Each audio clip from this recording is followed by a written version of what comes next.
that to the executives and say, we've got to stop using this person as an interviewee, or we've got to fix something, this isn't working. So from that angle, public pressure and shaming campaigns, unfortunately, are highly effective. Yeah.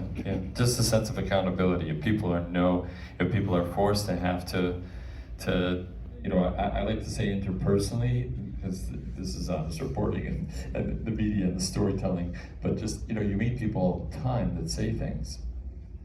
And one answer that I'm very fond of lately, in a very polite way, is to say, that's a very serious accusation.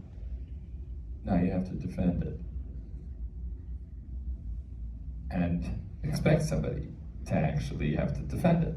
Slow them down, wait, make the point, and that sense of accountability, that sense of responsibility, that sense of what you're doing, what honest reporting is clearly doing, is clearly working, and that's nice to hear. Actually, we'll hear about some small wins in a minute, but I want to go to the campus. By the way, I'm just curious, Shahar, any reaction to all this, or is this just normal fare for you? And by the way, it also commends your book and lots of books like it, because I am excited to make you and others who have survived, especially the 20 who are back where they belong a week ago today.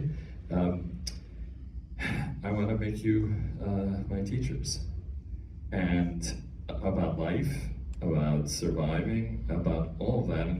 And so it's the testimony is important and the life lessons are important. But anything you heard just now that surprises you?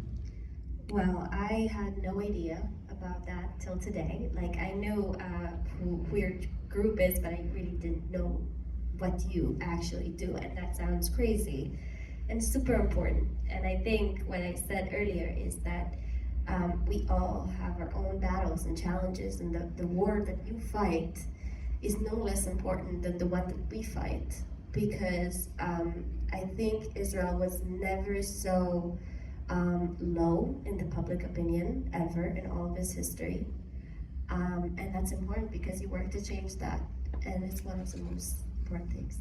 So thank you so much for that. Beautiful. Thank you, Shahar. Amen. So Abby, welcome. We're thrilled you're here and representing Wellesley College, and you're not alone, so you have others as well, fellow students. Can you give us a sense of what life is like on campus? I mean, we live in a college town, and we got a fair number of universities and a fair number of challenges. Has there been any change in how the universities sort of enforce their handbooks? The handbooks weren't there to begin with. Okay.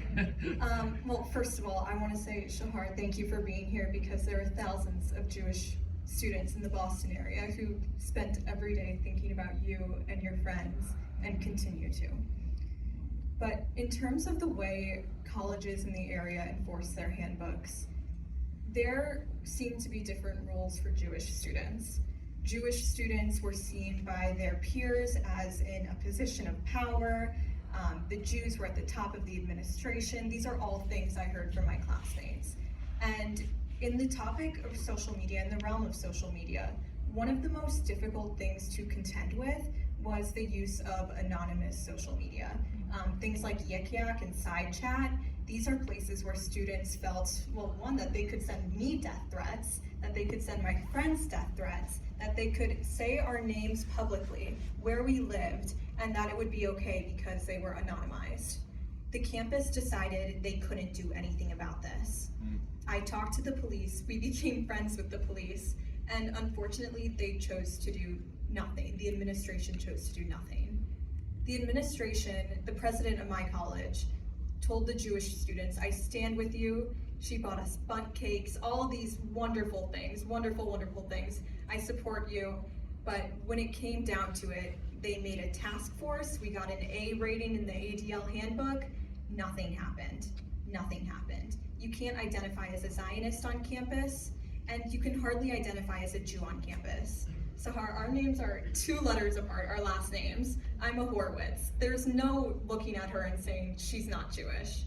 And I did try to hide. I stopped wearing my Star of David. I did all these things because I thought that it would be better just to pretend like it wasn't happening, but it was. And yeah. So then what happened? What happened that, for you personally, and feel free to be as personal as you want to be. I mean, to just say, at what point did you decide that hiding was not where